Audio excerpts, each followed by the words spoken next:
Hi everybody, Dana Sparks, broker of Maximum One Greater Atlanta Realtors. And this week's contract tip has to do with the sale or lease of buyer's property contingency. And I am specifically going to talk about the GAR form. But the same provisions are true content-wise, contextually-wise, for if you are using the RE forms too. So basically what this means is if there is a buyer and they are putting a contract on a house for that they want to buy, but they have a house they have to sell, and they are going to make their purchase of the new home contingent upon the sale or the lease of their existing home. So that's the situation. And so the buyer is going to write the contract on the new home using the exhibit to make the purchase contingent upon them selling that. So in the GAR form, it is Form F90, Sale or Lease of Buyer's Property Contingency Exhibit. And basically what you're going to do is you are going to give this exhibit a letter, depending on what other exhibits you're using. So it's going to be A, B, C, D, E, so forth and so on. And then you fill it out with the offer date of the offer and the property address of the house the buyers are writing an offer on to buy, the new home. And then paragraph A states, buyer warrants that buyer owns the real property located at, and you fill in the address of their existing home. This is the home they must sell in order to buy. So that's their existing home. And then it says the buyer has, with that address, has taken the following actions to sell or lease other property. So you would put, they have it listed and it's on the listing services, or it's already under contract, or intend to list it on such and such date. Now, depending on what you put there, what actions the buyer has already taken to go about getting this home sold, the further along they are in getting that home sold, the stronger this contingency exhibit is going to be for the new seller. Obviously, if the buyer hasn't even put their house on the market, they may not actually, they're definitely not in a strong position for the new seller. If they already have their house on the market and they actually have it under contract, that would be a really strong position for this purchaser. So that's paragraph A. Then paragraph B states that this agreement is contingent upon the occurrence of the following on or before blank, and you fill in a date, and that is the contingency period. So the contingency period is the time from when the parties go binding on this contract until this date. And this is the date that you are saying the seller and the buyer negotiate that the seller is willing to give the buyer up until this date to sell or lease their existing home in order to buy this new home. And then under this paragraph B, you have two options. The first option is the buyer closing on the sale of the other property. So they have until that date to actually close on that. Or the second option is the buyer to enter into a lease on the other property with a lease term of at least such and such time frame, a year or 6 months or whatever. So you need to select one of those. Again, if the buyer has until that date negotiated between the buyer and the seller to actually close on that existing property, that is going to be a stronger position in order for them to get their new home. Then paragraph C states that the buyer agrees to use the buyer's best efforts to fulfill this contingency or contingencies referenced above prior to the expiration of the contingency period. In the event the contingency period ends without any contingency referenced above being fulfilled, then this agreement shall terminate. The contingency or contingencies referenced above may be waived by the buyer upon notice to the seller and provided that the notice is given prior to the end of the contingency period. So basically, you fill in a time frame. The buyer and the seller negotiate a time frame that the buyer has until a certain date to basically sell or lease their current home in order to fulfill the contract to buy the new home. If that time frame, that date that the buyer and seller negotiate, if that comes and goes and the buyer has not sold or leased their existing house, then the contract on the new home terminates and buyer will get their earnest money back because they were not able to meet the agreed upon contingency. Now, prior to that date, the buyer may also remove this contingency by giving the notice to the seller. So that's what it is in general. Then there is an option that the buyer and the seller can negotiate, which is called the kickout provision. In the RE forms, there is still a kickout provision, but it doesn't have a title like it does in the GAR forms. So in the GAR forms, it's paragraph D, and it says kickout provision. And it says, this section shall only be a part of this agreement if it has been selected by initialing the box to the side of this section. If the box has not been initialed, then it's not part of the agreement. And that's true with any contract provision. You need to X the box in order for that provision to be part of the contract. So the kickout provision states that the seller, so this is the seller of the new home, shall have the right to continue to offer the property for sale. In the event that the seller receives an acceptable offer to purchase the property. In other words, an acceptable offer that they're ready to accept. Acceptable. So not just any offer, but one that they're ready to accept. So you listing agents, if you get another offer in, the seller needs to really get it negotiated to a point where they are ready to accept it before the seller is going to exercise this kickout provision. So seller shall have the right to continue to offer the property for sale. In the event the seller receives an acceptable offer to purchase the property, then the seller gives notice to the buyer, letting the buyer, current buyer that we have the contract on, know, hey, we've got another offer that we are going to accept.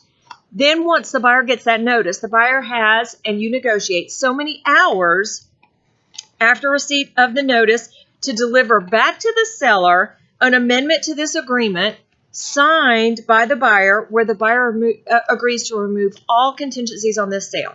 So the buyer is not only removing the contingency to sell their existing home, but all contingencies. Due diligence contingency, financing contingency, appraisal contingency, any other buyer side contingencies, the buyer has to agree to remove all the contingencies. And if there is a place for the buyer and the seller to negotiate for additional earnest money, that the buyer puts in additional earnest money. Again, that can be zero or it can be another amount. That's up to them to negotiate.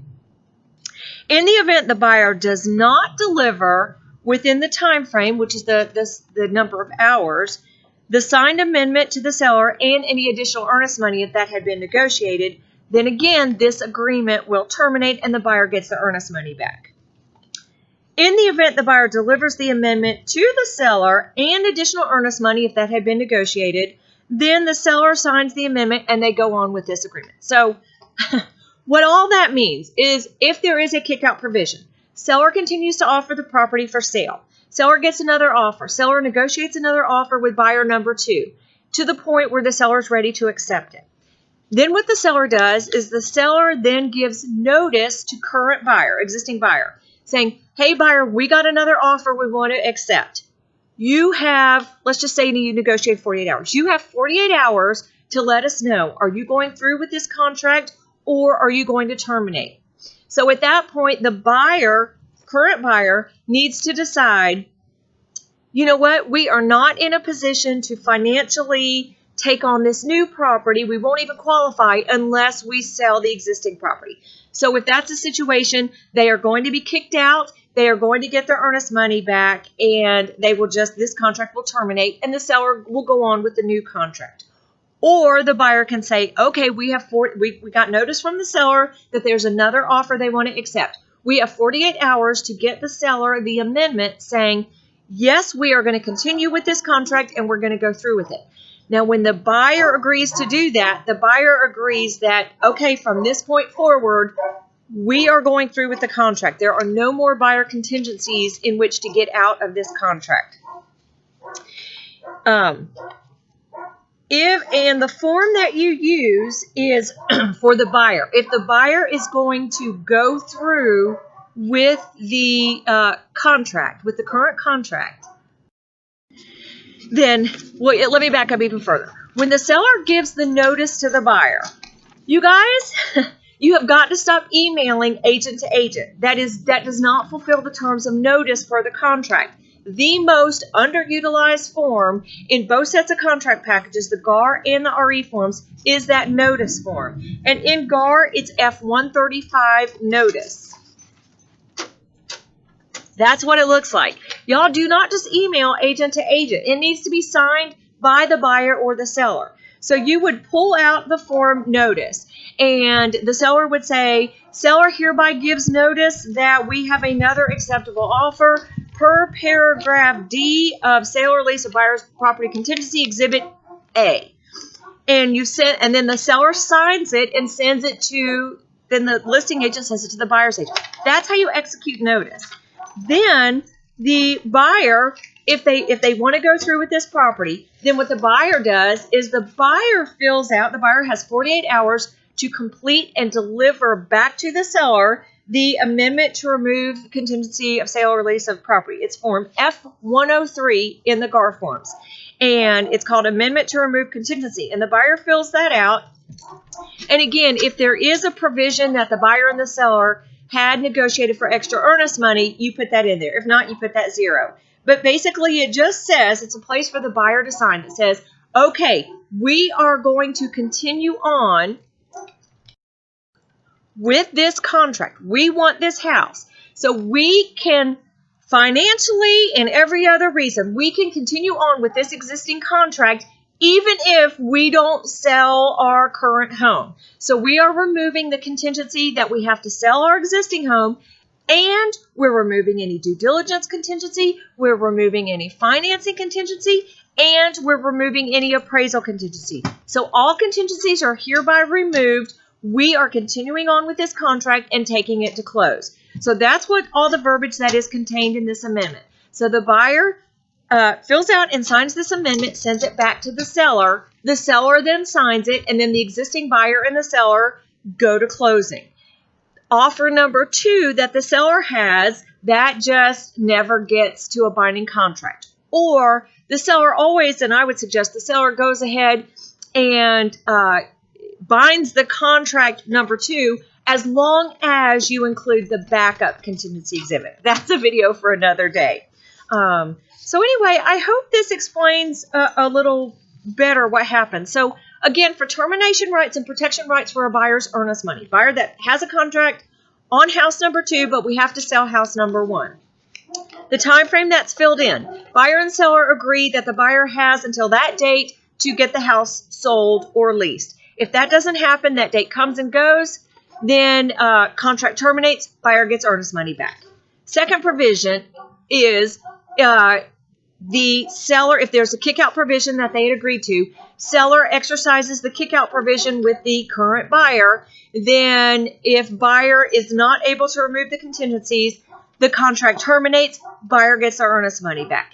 If the buyer doesn't terminate, they fill out the amendment that they're removing all the contingencies, and they go on to closing. So again, this isn't any seller termination rights. It's all buyer termination rights if they are or not able to fulfill the contingency. So hope this contract tip helped you. Again, thank you so much for watching. Dana Sparks, broker of Maximum One Greater Atlanta Realtors, satisfying your needs with service, innovation, and education.